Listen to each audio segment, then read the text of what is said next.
Proverbs 18:24 says, a man who has friends must himself first be friendly. And that's a good lesson for everyone to learn, by the way. When you say, I don't have any friends, are you friendly?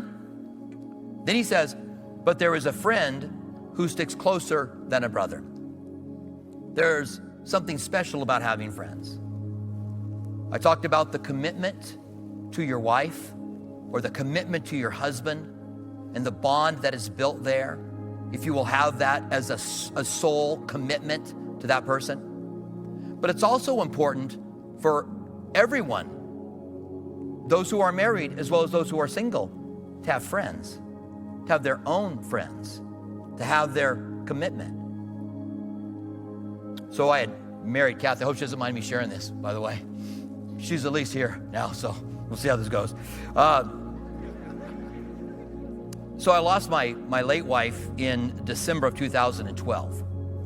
And I met Kathy in, I got to get this date right too. This is pretty important.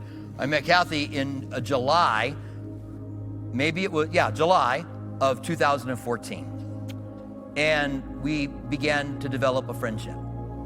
And I knew that anyone I was going to marry, I was going to be committed to forever. And so I was nervous. She'll tell you I was nervous. I was nervous because I wanted to make sure it was the right person. As I got to know her, one of the things that I noticed was that she had friends. Her and her ex-husband used to attend Calvary Chapel back in 1987. She still had friends from Calvary from back in those days. She had another set of friends and another set of friends. And I saw all of these relationships and how long-term those relationships had been. And because she had them, that made me feel at ease because I knew that she could be committed. I knew she could have long-term relationships. And it made me feel at ease as I began to pray about asking her to marry me. And I think that that's so important for us. One of the things that can happen with men is that as we grow older, we can dwindle down our friendships and not have the friendships that we used to have. It's important to have them. It's important to have them in our lives. It's important in our marriages to encourage our partner to have those friendships instead of trying to be so protective that you don't let them have those friendships. Proverbs 27:9 says, anoint and perfume and delight the heart, and the sweetness of a man's friend gives delight by hearty counsel. So there's something about a friend who can really speak to you. If there's someone who doesn't know me and they criticize me, it doesn't really mean anything to me because they don't know me.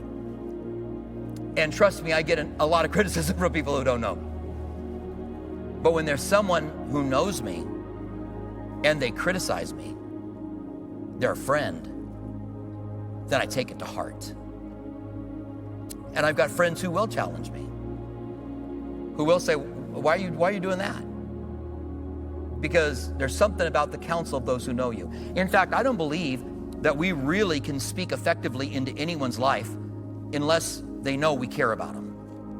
If someone doesn't think we care about them, then they're not going to respond very positively to the things we're saying to them.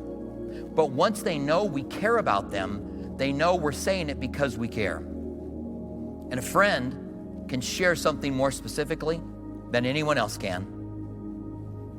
The third thing is in John 15:13.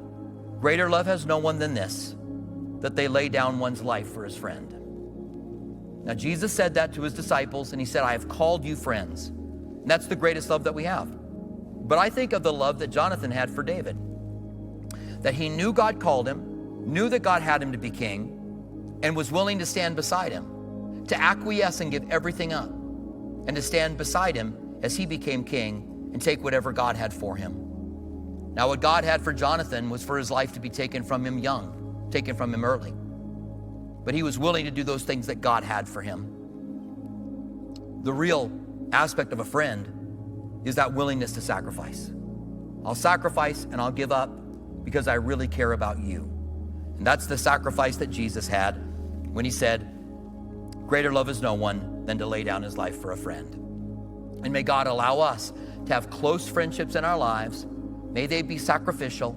May we speak the truth in those relationships, and may God use them to bring a well-rounded aspect to ourselves.